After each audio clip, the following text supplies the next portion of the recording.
로마서 2장 11절부터 16절까지 보겠습니다. 이는 하나님께서 사람들의 외모를 중시하지 아니하시기 때문이라. 율법 밖에서 죄를 지은 자들은 또한 다 율법 밖에서 멸망하고 율법 안에서 죄를 지은 자들은 다 율법으로 심판을 받으리니 이는 율법을 듣는 자들이 하나님 앞에서 의롭지 아니하고 오직 율법을 행하는 자들이 의롭게 될 것이기 때문이라. 율법을 소유하지 않은 이방인들이 본성을 통해 율법 안에 들어있는 것들을 행할 때에 이런 사람들은 율법을 소유하지 않아도 자기에게 율법이 되나니 이런 사람들은 또한 자기 양심이 증언하며 자기 생각들이 서로 고소하고 변명하는 가운데 자기 마음속에 기록된 율법의 행위를 보이느니라. 다 같이요. 이런 심판은 하나님께서 나의 복음대로 예수 그리스도로 말미암아 사람들의 은밀한 것들을 심판하실 그날에 이루어지리라. 아멘.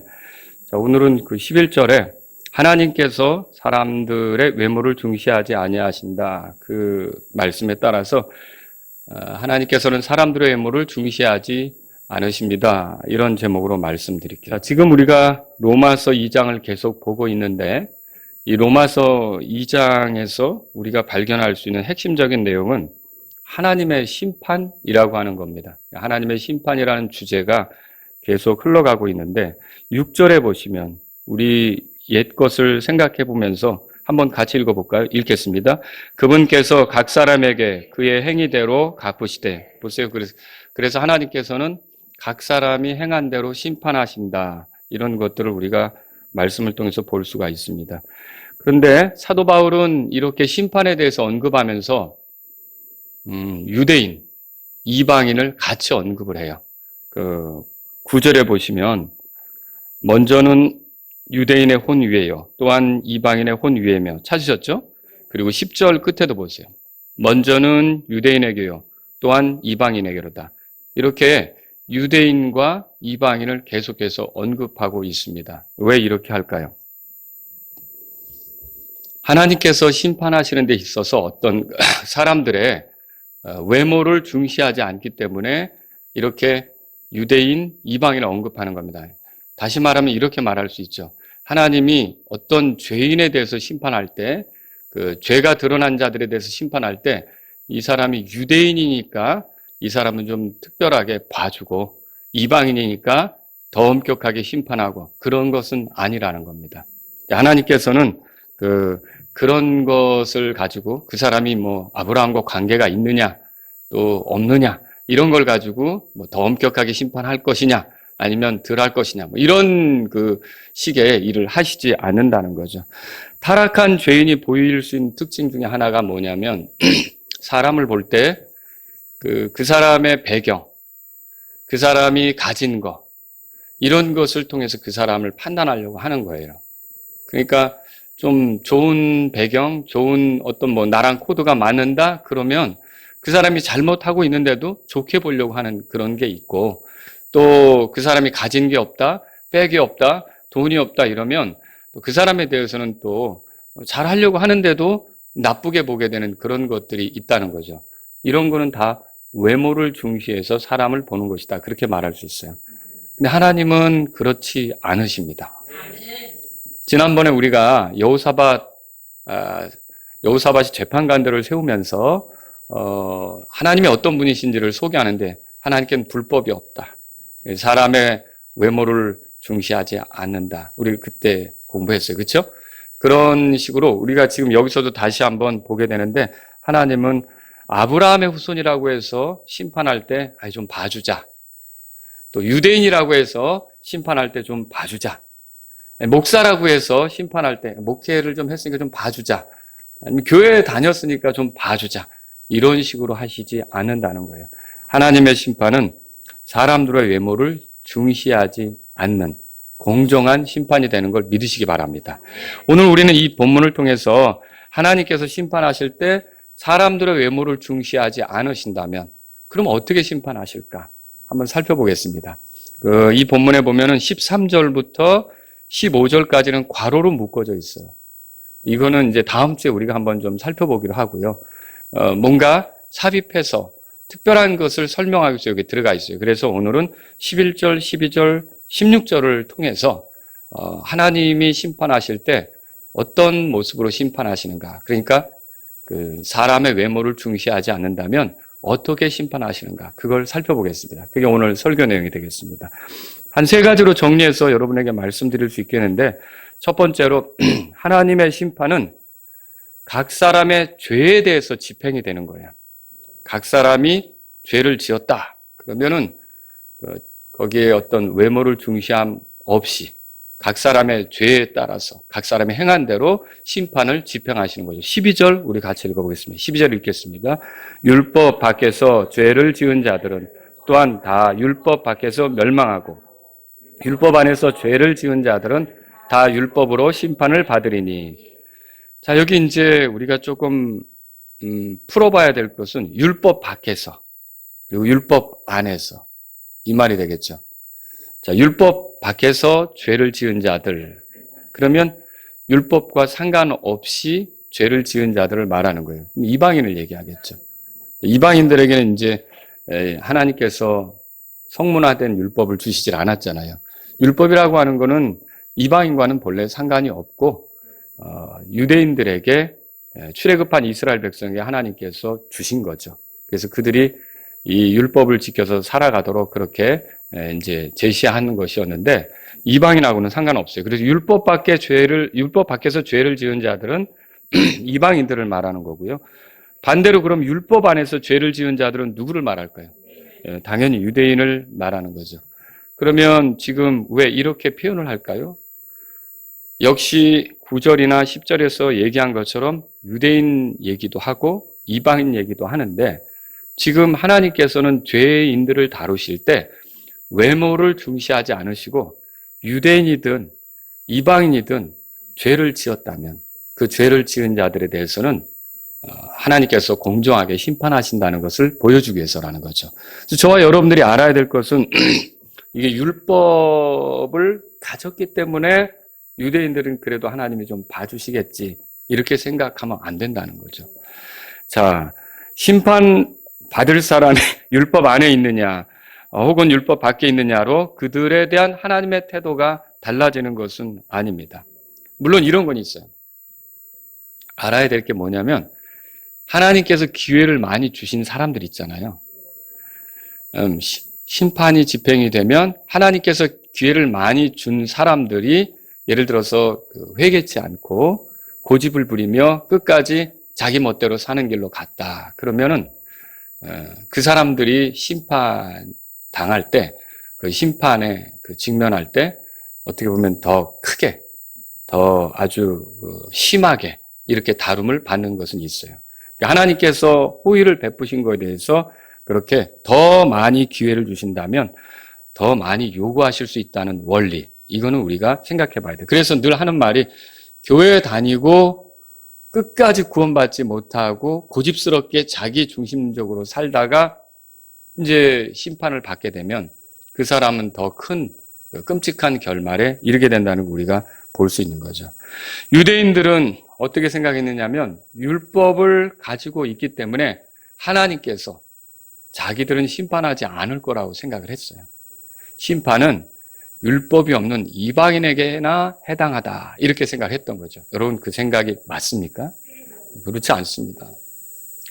율법이라는 울타리 안에 있기 때문에 그게 자기들을 보호할 거라고 생각했어요. 하나님이 자기들에게 준 법인데 그 법으로 우리가 이제 하나님으로부터 보호받을 거라 그런 생각을 했던 것이죠.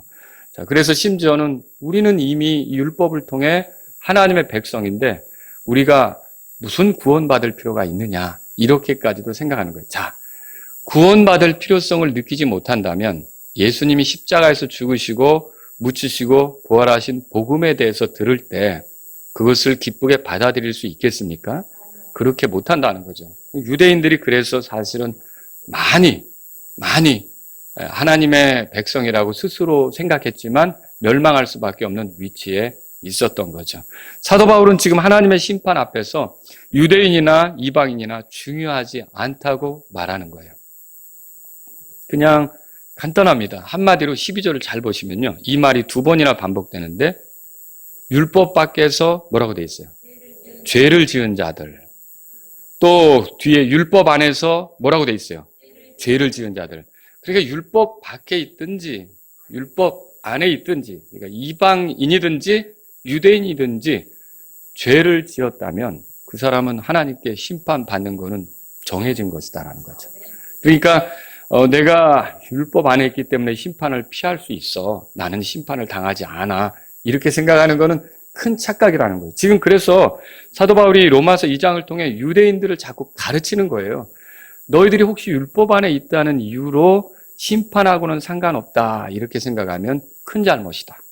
하나님은 유대인이라는 외모, 아브라함의 후손이라는 외모, 이거 지금 중요하게 생각하시지 않는다. 죄를 지었다면 그 죄를 지은 것에 따라서 심판을 받을 수밖에 없다. 이렇게 말하는 거죠. 자, 하나님께서는 사람들의 은밀한 것을 심판하실 날이 있습니다. 자, 그날 이 사람이 율법 안에 있었다. 이것 때문에 심판을 피한다. 이거는 생각할 수 없는 일이라는 것이죠. 죄를 지은 자로서 심판을 받게 되는 거예요. 자, 이건 오늘날 우리가 우리에게 적용한다면 한 사람이 정죄받고 심판을 받을 때, 그러니까 유죄가 된 거죠. 죄인이라고 판정받고 심판을 받을 때, 이 사람이 죄인이면은 그리스도의 심판석에 서겠습니까? 신왕자 심판석에 서겠습니까? 신왕자 심판석에 서겠죠. 근데 그때 이 사람이 나는 그래도 독립침략에 다녔어요. 이게 소용이 있을까요? 나는요, 아버지가 목사였다니까요? 이게 소용이 있을까요? 나는 성경을 좀 읽었다니까요? 그게 소용이 있겠냐는 거죠. 그런 거 다 소용없습니다. 일단 죄를 지은 자들은 두 가지예요. 죄를 지었지만 죄를 용서받은 자로 드러나든지 아니면 용서받지 못한 상태로 끝나든지 이건데, 용서받지 못한 상태로 드러난 사람은 자기에게 뭘 갖다 붙이든지, 자기가 이런 사람이라고, 얼마나 교회 생활했다고, 얼마나 또 내가 어느 교회 회원이었다고, 이런 걸 갖다 붙여도 소용없는 겁니다. 그냥 죄에 따라서 죄를 지은 자들은 예수님을 통해서 결국은 심판을 당하게 된다는 것을 우리가 이 성경을 통해서 보게 되는 거죠. 하나님의 심판은 이렇게 사람을 외모로 중시해서 다루시지 않고 죄가 있느냐, 죄가 없느냐, 이 문제를 다루셔요. 자, 여러분에게 여쭙겠습니다. 여러분은 나에게는 하나님으로부터 심판받을 죄가 없습니다. 이렇게 말할 수 있습니까? 나에게는 하나님께서 나를 정죄하시고 불에 던지실 그런 죄가 남아있지 않습니다. 이렇게 말할 수 있습니까? 이거 말을 못하면 여러분 큰일 납니다. 근데 우리가 어떻게 이거를 말을 해요? 죄를 지면서 살아왔는데 예수님 때문에, 예수님이 십자가에서 흘리신 피로 비록 나는 죄인이었지만, 죄를 지은 자들 중에 하나였지만 나는 내 죄들을 다 용서받았고 하나님께서 예수님 피로 나를 깨끗하게 하셨기 때문에 나를 지옥에 던져 넣을 그런 죄, 나를 하나님의 심판, 영원히 심판받게 할, 멸망하게 할 그런 죄는 나에게 없습니다. 여러분, 이러면 여러분은 그날의 흰 왕자 심판석에서 여러분이 심판받으려고 나올 필요는 없는 거죠. 이걸로 인해 하나님을 찬양하시기 바랍니다. 자, 이게 12절에 보니까 그렇게 돼 있어요. 다 율법 밖에서 멸망하고 그렇게 돼 있죠. 또 율법으로 심판을 받으리니 그랬어요. 여기 멸망이라는 말은요, 이게 이제 없어진다 그런 개념이 아니에요. 우리가 독생자를 믿으면 멸망하지 않는다. 멸망하지 않는다는 게 뭐냐면 이게 영원한 생명과 반대되는 개념이에요. 그러니까 영원한 생명을 얻든지 아니면 멸망하든지 둘 중에 하나가 되는 건데, 영원한 생명은 뭐예요? 하나님과 함께 평안하게 안식 가운데 거룩하게 그분의 영광을 위해서 영혼을 보내게 되는 게 영원한 생명이에요. 이게 우리 안에 있습니까? 예. 근데 만약 이것이 없다면 멸망하는데, 반대로 하나님의 경노와 진노를 당하면서 영혼을 보내게 되는 거예요. 제가 지난번에 이 진노에 대해서, 환난에 대해서, 곤고에 대해서 또 여러분에게 설명을 드렸잖아요. 코너에 몰린 그런 약한 존재, 저항할 수 없는 존재. 그런데 계속적인 하나님의 그런 심판, 하나님이 때리시는 거, 이런 것들을 경험하는, 그게 그냥 뭐 며칠이나 몇 달이 아니고 영원히 그런 식으로 지옥에서 고통을 당해야 된다면 얼마나 끔찍한 일이겠어요. 이게 바로 멸망이라는 거죠. 저와 여러분들이 비록 죄 가운데 있었지만 죄를 지은 자들로 여전히 드러나는 게 아니라 죄를 용서받은 자들로 드러난다면 여러분은 심판당하지 않습니다. 그러니까 죄 때문에 심판당하는 일은 없다는 것이죠. 우리가 그거를 알고 하나님을 찬양하겠습니다. 자, 두 번째는 뭡니까? 하나님의 심판은 바울이 선포한 복음대로 집행이 되는 겁니다. 자, 16절을 우리 읽어보겠습니다. 16절 읽겠습니다. 이러한 심판은 하나님께서 나의 복음대로 예수 그리스도로 말미암아 사람들의 은밀한 것들을 심판하실 그날에 이루어지리라. 자, 여기 나의 복음대로 바울이 그렇게 말했어요. 심판은 나의 복음대로 이루어진다 이렇게 말했어요. 그럼 여기서 말하는 나의 복음은 뭘 말할까요? 이게 예수 그리스도의 복음 외에 다른 복음을 얘기하는 겁니까? 그렇지 않습니다. 사도 바울은 갈라디아 교회에게 보내는 편지에서 이렇게 말했어요. 뭐라 그랬냐면 들어보세요. 갈라디아서 1장 8절에 그러나 우리나 혹은 하늘로부터 온 천사라도 우리가 너에게 선포한 복음 외에 어떤 다른 복음을 너에게 선포하면 그는 저주를 받을지어다. 다른 복음을 선포하면 뭘 받는다고요? 저주를 받는다고 경고한 거예요. 그럼 이런 경고를 했다면 사도 바울이 그리스도의 복음 외에 다른 복음을 전하겠느냐는 거예요. 그렇지 않죠. 지금 여기서 나의 복음이라고 한 말은 예수 그리스도의 복음을 말하는 거예요. 또 하나님의 복음을 말하는 거예요. 그리고 믿는 자에게 구원을 가져다 주는 하나님의 권능, 그 권능에 해당하는 복음을 말하는 거예요. 근데 왜 나의 복음이라 그랬냐면 내가 선포해왔다는 거죠. 그거밖에 선포한 게 없는 거예요. 그래서 고린도전서 15장에도 보면 고린도 교회에게 이렇게 말한 게 써 있는데 1절에는 내가 너희에게 선포한 복음을 너희에게 밝히 알리노니 이렇게 시작해요. 그리고 그게 뭔데? 3절, 4절에서 이렇게 말하죠. 그것은 곧 성경 기록대로 그리스도께서 우리의 죄들로 인하여 죽으시고 묻히셨다가 성경 기록대로 셋째 날에 다시 살아나시고. 자, 여러분 여기서 왜 예수님은 우리의 죄들로 인하여 죽으시고 묻히셨다가 성경 기록대로 셋째 날에 다시 일어나야 했습니까? 우리의 죄들에 대해서 그냥 두실 수 없었고 이 죄 때문에 예수님이 죽으셔야만 했고 죄값을 지불하셔야만 했고 피를 흘리셔야만 했는데 이거는 왜 이렇게 된 겁니까? 여러분 만일 우리의 죄를 그냥 방치하고 둔다면 우리는 하나님의 심판을 당할 수밖에 없기 때문에 그렇다는 거예요. 그래서 복음은 뭘 얘기하는 겁니까? 이렇게 복음이라는 건 하나님의 심판에 대해서 말해주고 있어요. 그러니까 죄인이 죄들을 용서받지 못하면 예수님을 통해서 깨끗하게 되지 못하면 하나님의 심판을 당할 수밖에 없다. 이게 복음을 말하는 거예요. 그래 복음이 그걸 말하고 있는데 그럼 만약에 심판을 피하려면 어떻게 해야 됩니까? 우리 죄 때문에 죽으시고 묻히시고 부활하신 예수님 이분을 받아들여야 되는 거죠. 복음을 받아들여야 되는 거죠. 그럼 복음을 받아들이지 않으면 어떻게 될까요? 복음을 끝까지 거부했어요.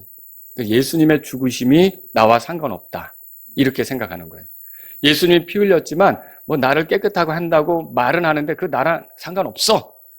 그리고 예수님이 뭐 부활하셨다고 나는 그건 뭐 믿겨지지도 않고 그냥 뭐 자기들끼리 하는 얘기겠지라고 생각하면서 끝까지 예수님이 나의 죄 때문에 하신 일을 거부해요. 믿지 않아요. 받아들여요. 그럼 그 사람은 하나님의 심판을 당할까요? 네, 당하죠. 왜냐하면 죄의 용서를 받지 못했기 때문에. 그래서 나의 이 복음대로 심판은 이루어진다. 바울이 말한 거죠. 데살로니가후서 1장 읽어드릴 텐데 들어보세요. 자, 거기에 7절부터 9절까지인데 들어보세요. 괴로움을 당하는 너희에게는 우리와 함께 안식으로 갚으시는 것이 하나님께는 의로운 일인즉 주 예수님께서 자신의 강력한 천사들과 함께 하늘로부터 나타나서 하나님을 알지 못하는 자들과 우리 주 예수 그리스도의 복음에 순종하지 아니하는 자들에게 타오르는 불로 징벌하실 때 그리하시리라. 그들은 누구예요? 복음을 받아들이지 않은 자들이죠. 주의 앞과 그분의 권능의 영광에서 떠나 영존하는 파멸로 형벌을 받으리로다. 이렇게 말하고 있어요. 그러니까 복음을 거절하면 그 복음대로 심판을 받을 수밖에 없다는 것이죠. 복음은 필연적으로 하나님의 진노에 대해서 다루는 거예요. 근데 이 진노에서 건져지려면 유일한 구원자가 필요하죠. 복음은 그 유일한 구원자를 소개하는 거예요. 그 유일한 구원자가 누굽니까? 우리의 죄들로 인하여 죽으시고 묻히셨다가 성경 기록대로 셋째 날에 다시 일어나신 예수 그리스도가 유일한 구원자라고 소개하는 거예요. 이 유일한 구원자를 거절한다면 이 소망이 없는 거예요. 죄들을 용서받을 길이 없는 거죠. 그래서 오늘날 우리는 복음을 들을 때마다 우리의 죄 때문에 죽으시고 부활하신 예수님을 생각하면서 하나님을 찬양하는 것이 마땅합니다. 하나님께 감사해야 돼요. 여러분은 생각해 보세요. 나는 복음을 받아들였습니다. 복음이 말하는 예수님이 나의 유일한 구원자이십니다. 여러분 그렇게 믿으십니까? 그러면 여러분에게 심판이 있는 겁니까? 예, 죄에 대해서 심판하시지 않는다는 거예요. 우리가 그 죄 때문에 지옥에 떨어질 일은 없다는 거죠. 예수님께서 이렇게 우리의 죄들로 인해 죽으시고 부활하셨기 때문에 우리는 심판당할 필요가 없다라고 하는 거죠. 여러분 그런데 우리가 복음을 듣고 거절한 자들이 이렇게 타오르는 불로 징벌당하는 것을 알 때 뭘 생각할 수 있느냐? 하나님께서 우리에게 많은 것들을 보여주시는 거 있잖아요. 그때마다 우리에게 더 책임이 가중된다는 것을 알 필요가 있어요. 그러니까 하나님 말씀을 듣는 사람하고 안 듣는 사람이 있잖아요. 여러분과 제가 하나님의 말씀을 계속 듣잖아요. 이건 그만큼 우리에게 책임이 또 가중된다는 거죠. 그러니까 복음을 들으면 거기에 따라 반응을 해야 될 책임이 이제 있게 되는 거예요. 그거를 안 한다 그러면 주님은 우리에게 좋은 것을 비춰주시고 알려주셨는데 거부한다 그러면 그건 심판이 주어질 수밖에 없다라고 하는 것이죠. 지난주에 우리가 누가복음을 공부하면서 주인이 돌아왔을 때 신실하고 지혜로운 종은 이제 주인이 이제 잘 해주시겠죠. 섬기고 이렇게 하면서 대우해주고 이렇게 하겠지만 그렇지 않은 악한 종들이 있다 그랬잖아요. 청지기로서 산 사람들은 주인이 대우하시겠죠. 신실하게 이렇게 했기 때문에. 그러나 이제 그 주인으로부터 받은 것을 가지고 엉뚱하게 살면서 주인이 오기를 늦춘다고 생각하면서 제멋대로 이렇게 산 사람들은 어떻게 맞는다 그랬죠. 근데 맞는데 두 가지 경우가 있었잖아요. 알고도 예비하지 않고 맞을 일을 한 사람. 그리고 모르고 맞을 일을 한 사람. 대답해 보세요. 누가 더 맞게 된다고 썼나요? 이게 중요한 거예요. 그러니까 저와 여러분들이 이렇게 하나님 말씀을 들을수록 하나님 말씀에 따라서 살아가는 그런 것들이 더 있어야 된다는 거죠. 듣기만 하고 그것을 소홀히 하게 되면 여러분 안 된다는 것을 우리가 성경을 통해 배우는 거죠. 여러분 복음을 받아들였습니까? 예수 그리스도께서 흘리신 피가 내 죄에서 나를 깨끗하게 하려고 흘려진 것을 믿으십니까? 예수 그리스도의 죽음과 부활이 나를 구원하기 위해 있었던 것임을 믿으십니까? 예수님의 희생을 통해서 더는 내 죄 때문에 어떤 헌물을 드릴 필요가 없도록 완전히 속죄가 이루어졌고 내가 깨끗하게 됨을 믿으십니까? 이렇게 된다고 한다면 여러분은 복음을 받아들인 거예요. 그리고 복음을 받아들였다면 이제는 복음에 어울리는 삶을 살아가는 것이 필요하다라고 하는 것이죠. 예수 그리스도를 통해 용서받지 못한 죄인, 또 죄 지은 자로 그냥 드러나게 되는 죄인, 이런 죄인은 끔찍한 이제 처벌을 받겠지만 저와 여러분들은 예수님을 통해 용서받았기 때문에 흰 왕자 심판석에 서는 일은 없어요. 그러나 그렇다고 해서 우리가 심판을 받지 않느냐? 베드로전서 4장을 찾아보세요. 베드로전서 4장 보겠습니다. 베드로전서 4장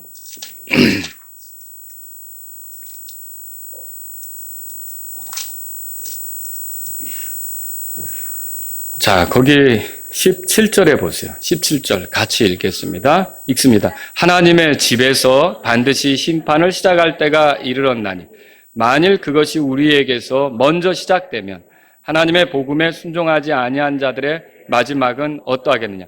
하나님의 복음에 순종하지 않은 사람들에게 심판이 있죠. 그거는 정말 끔찍한 심판이죠. 결과적으로는 이제 아주 끔찍한 심판이에요. 왜냐하면 불의 호수에 들어가서 영혼을 보내게 돼야 되는 것이니까. 그죠? 그런데 하나님의 집에서도 심판이 먼저 있다고 그랬어요. 그럼 저와 여러분들이 이 흰왕자 심판석이 열리기 전에 먼저 그리스도의 심판석에 서게 되는 거예요. 그러면 우리는 복음을 받았다면, 말씀을 들었다면 우리가 거기에 어울리는, 복음은 뭘 얘기해요? 죄에 대해서 하나님이 심판한다. 죄를 하나님이 기뻐하지 않는다. 죄에 대해서는 반드시 값이 치러져야 된다. 그 죄에 대해서 하나님이 혐오한다. 이게 복음 아닙니까? 근데 복음을 받았다고 하면서 내가 죄를 가볍게 생각해요. 죄사함을 받았다고 하면서 내가 죄를 가볍게 생각해요. 그러면 그 사람이 받은 복음이 지금 바울이 전한 복음인지가 의심스러운 거예요. 바울이 전한 복음은 죄에 대해서 하나님이 혐오하신다. 그래서 얼마나 혐오하시는지 그분의 아들이실지라도 그 아들이 우리의 죄를 대신했을 때는 그 아들에 대해서 긍휼히 보거나 불쌍히 여기거나 그렇게 하지 않으셨다. 완전히 형벌받게 하셨다. 이거를 우리가 본다면요, 우리가 복음에 합당하게 사는 삶은 거룩하게 사는 삶이구나, 죄를 멀리하는 삶이구나, 이거를 정리할 수 있게 되는 거죠. 자, 이렇게 해서 하나님은요 우리를 심판하시는데 복음에 합당하게 복음대로 우리를 이제 심판하신다는 거, 바울의 복음대로 심판한다는 걸 알 수 있어요. 세 번째는 뭐냐면 16절에 우리 다시 한번 읽어보겠습니다. 16절 읽겠습니다. 이런 심판은 하나님께서 나의 복음대로 예수 그리스도로 말미암아 사람들의 은밀한 것들을 심판하실 그날에 이루어지리라.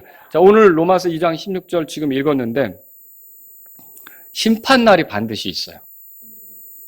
여기 5절에도 보세요. 5절. 우리 로마서 2장 5절 읽겠습니다. 같이. 다만 내가 내 강박함과 뉘우치지 아니하는 마음에 따라 진노의 날, 곧 하나님의 의로운 심판이 나타나는 그날에 닥칠 진노를 내게 쌓아 올리는도다.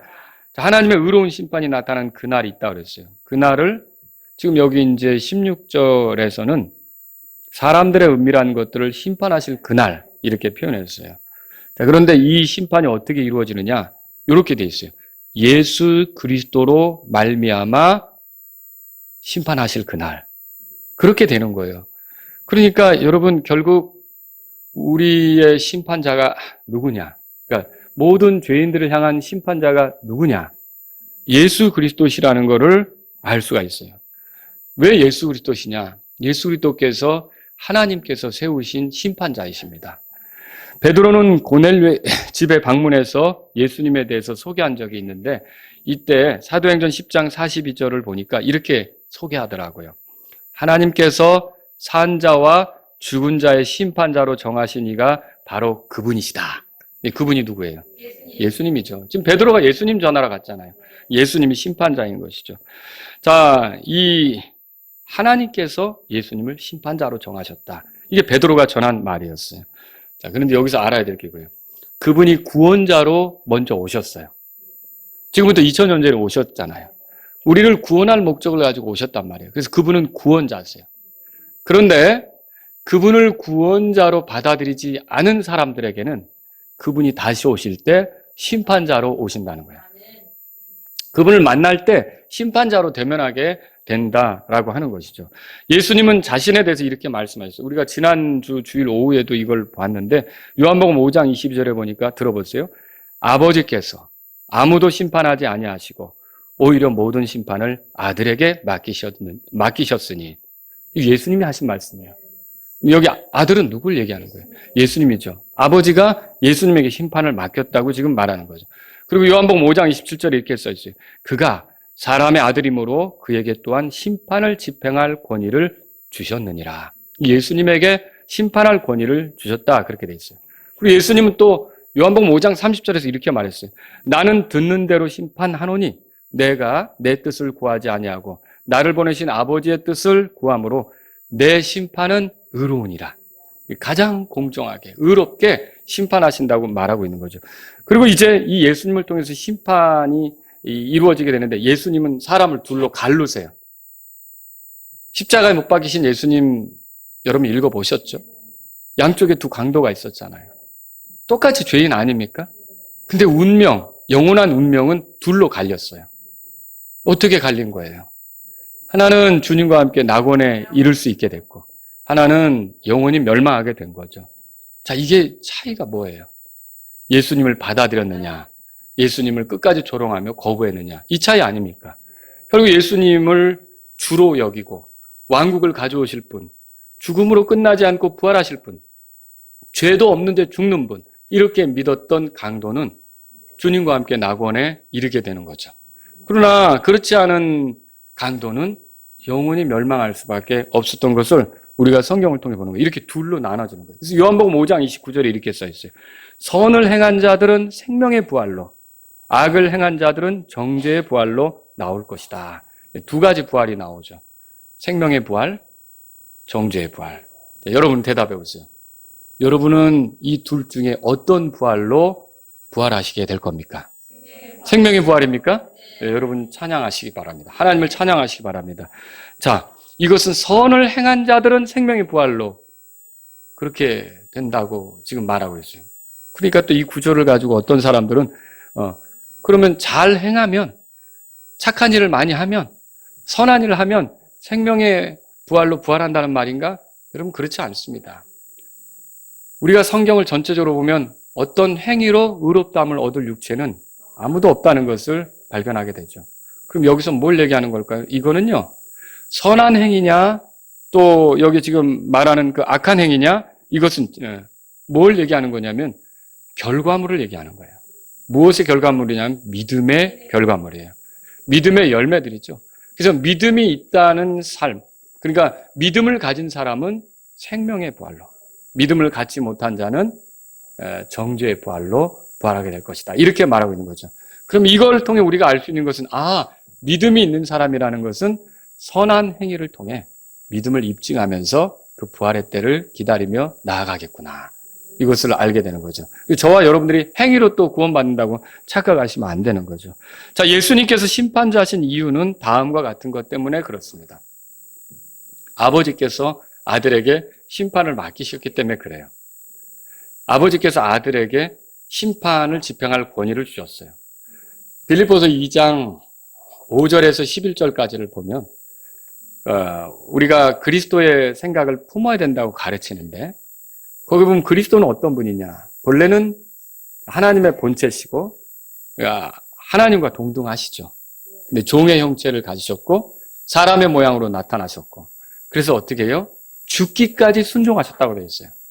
자, 그러면 그 순종하셨다고 하면 하나님의 뜻이 있었을 거 아닙니까? 하나님의 뜻은 뭐였어요? 죄인인 우리를 위하여 예수님 자신을 희생물로 내어주는 거 아닙니까? 그래서 우리를 구원하는 거 아닙니까? 하나님 우리가 구원받기를 원하거든요. 이런 그 하나님의 뜻에 죽기까지 순종하신 거예요. 그런데 8절에서 그렇게 끝나지 않고 9절부터 11절까지 이어지는 거 보면 그분을 하나님께서 높이셨다고 돼 있어요. 그래서 가장 뛰어난 이름을 주셨고요. 모든 무릎이 그분 앞에 꿇게 하셨고요. 모든 입이 그분을 향해 주라고 시인하도록 그렇게 해서 아버지께 영광이 되게 하셨고요. 그래서 예수 그리스도를 이렇게 높이신 분이 하나님이시란 말이에요. 결국 하나님께서 높이셨기 때문에 이분이 심판자로서 모든 인생들을 나누는 분이 되시는 거죠. 양과 염소도 이분이 가르신 거고. 그렇죠? 그래서 불의 호수에 던져질 자와 하나님과 영혼을 보낼 자를 나누는 분은 예수님이 되신다는 거죠. 자, 그리고 또 어떤 이유가 있습니까? 여기 굉장히 중요한데, 예수님께는 죄가 없으세요. 하나님께는 불법이 없다 그랬죠. 예수님께는 죄가 없으세요. 그래서 만약에 예수님에게 조금이라도 죄가 드러났다면 어떻게 자기에게도 죄가 있는데 다른 이들의 죄에 대해서 심판할 수 있겠냐는 거죠. 예수님에겐 죄가 있습니까? 예수님에겐 죄가 없어요. 본래 하나님이신데 사람이 되셔서 사람과 똑같은 일을 당하셨는데도 죄를 짓지 않으신 거죠. 여러분 이거를 생각할 때 감사하셔야 돼요. 단 한 번의 실수라도 하지 않으셨다. 이거 감사해야 되죠. 아담은 한 번 넘어져서 우리가 이렇게 된 거 아닙니까? 근데 예수님은 끝까지 거룩하신 거예요. 완전하신 거예요. 자, 여러분 그 심판이라고 하는 건 태권도 심판도 태권도를 해본 사람이 태권도 또 심판을 하더라고요. 또 축구를 해본 사람이 축구 심판도 하는 거고. 그렇잖아요. 이게 뭔가 좀 그 분야에서 해본 사람이 그 운동이 어떻게 진행되는지를 알고, 그리고 선수들의 상황도 알고 보는 눈이 예리해지거든요. 근데 예수님이 바로 그런 분이에요. 전혀 우리와 별개로 살다가 갑자기 우리의 심판자로 온 게 아니라 우리처럼 사셨어요. 자, 이제 어떤 사람은 이렇게 하나님에 대해서 비난할 수 있어요. 당신도 하나님에 대해서 건방지게 사람이 된다면 우리처럼 똑같이 넘어지겠지. 이런 형편에 처해져 봐. 안 넘어지고 백이나 누구나 다 이렇게 살 수밖에 없는 거야. 사람이라면 이렇게 하나님께 공격하고 비난할 수 있다는 거죠. 근데 그 하나님이 사람이 되셨는데 안 넘어졌다는 거예요. 그 하나님이 사람이 되셔서 네가 생각한 대로 되지 않았다. 나는 100% 하나님이고 또한 100% 사람인데, 완전한 사람인데 내가 완전한 사람으로 사는 동안 나는 죄에 넘어지지 않았다. 너랑은 다르다. 그래서 내가 심판자다. 이거를 예수님이 분명히 하시는 거죠. 그리고 예수님은 이렇게 죄가 없으시기 때문에, 그리고 우리처럼 살아보시고 우리의 모든 것들을 낱낱이 알기 때문에 심판자로서 서실 수 있는 거죠. 이런 심판자, 공의로운 심판자, 거룩한 심판자가 있다는 것으로 하나님을 찬양하시기 바랍니다. 오늘 우리는 하나님의 심판이 사람을 외모 보고 이렇게 하는 게 아니라는 거, 외모를 중시하지 않는다는 걸 알았어요. 오히려 죄에 대해서 복음대로 예수 그리스도를 통해 심판이 집행된다는 걸 알았어요. 하나님의 심판이 집행될 때 여러분 모든 은밀한 것들이 드러난다는 게 16절에 나와요. 사람들의 은밀한 것들을 심판하실 그날이라 그랬어요. 여러분 전도서 12장 14절에도 그렇게 써 있어요. 하나님께서 모든 은밀한 일과 더불어 선한 일이든 악한 일이든 모든 일을 심판하시라.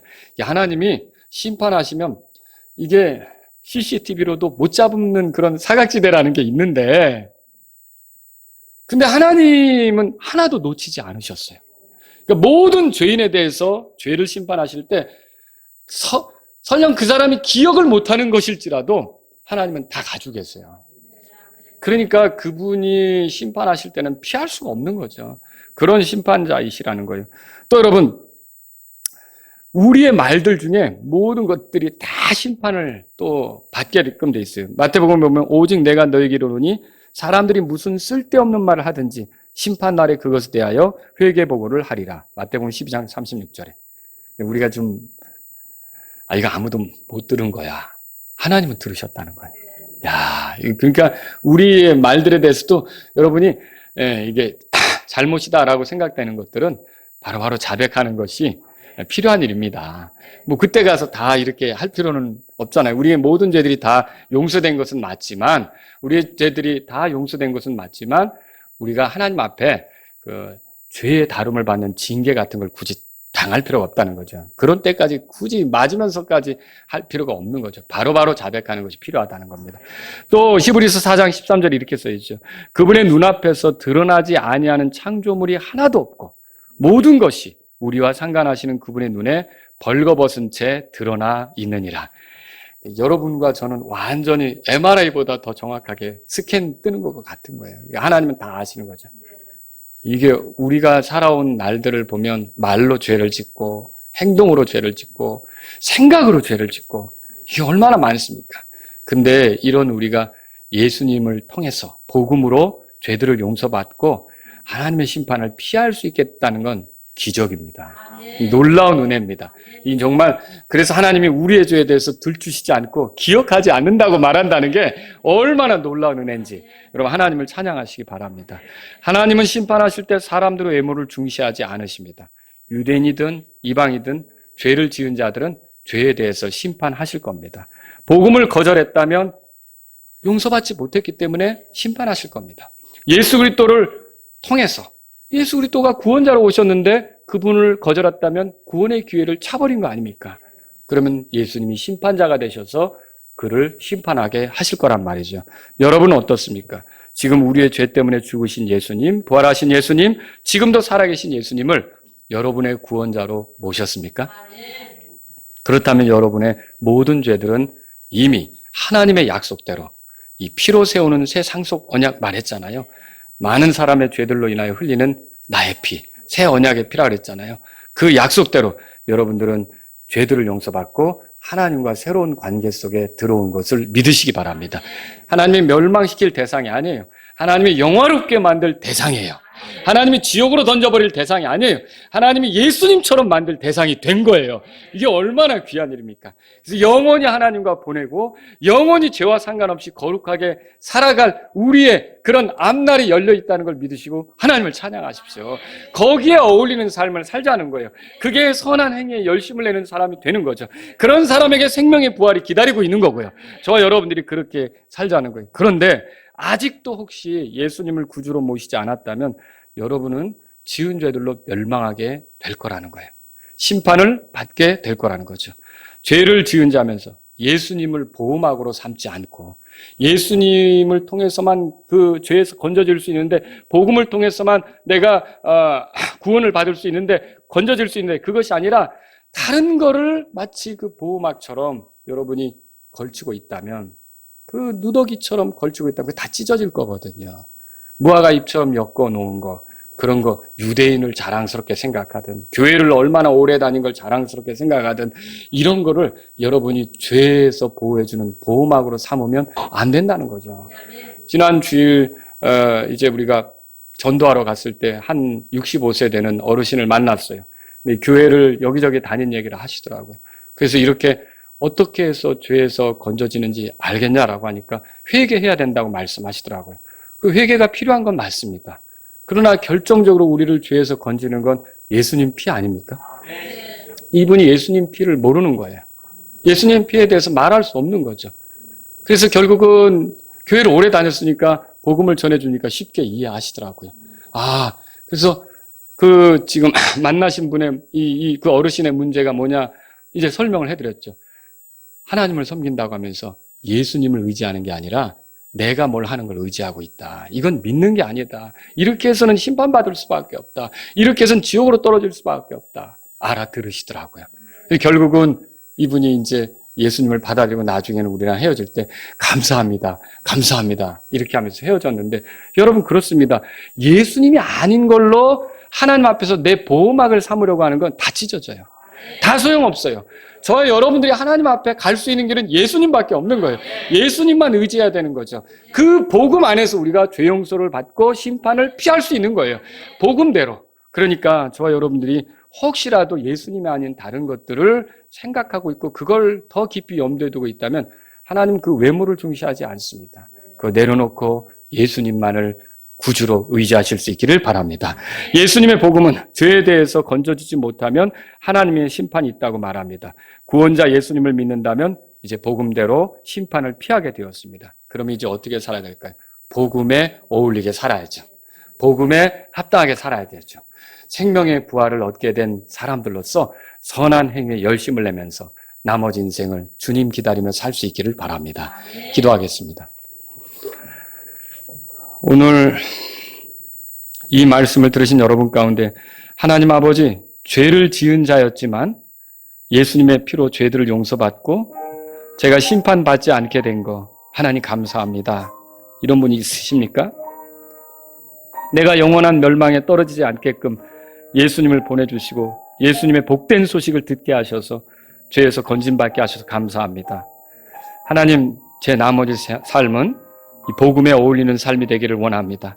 선한 행위를 하다가 생명의 부활로 주님께 영광 돌리기를 원한다. 이런 분이 있다면 주님 앞에 나가십시오. 우리 다 같이 일어서시겠습니다. 하나님 아버지, 제 나머지 삶이 주님을 영화롭게 하는 그런 삶이 되기를 원합니다. 저를 구원해 주셔서 감사합니다. 이런 분이 있다면 주님께 기도하십시오.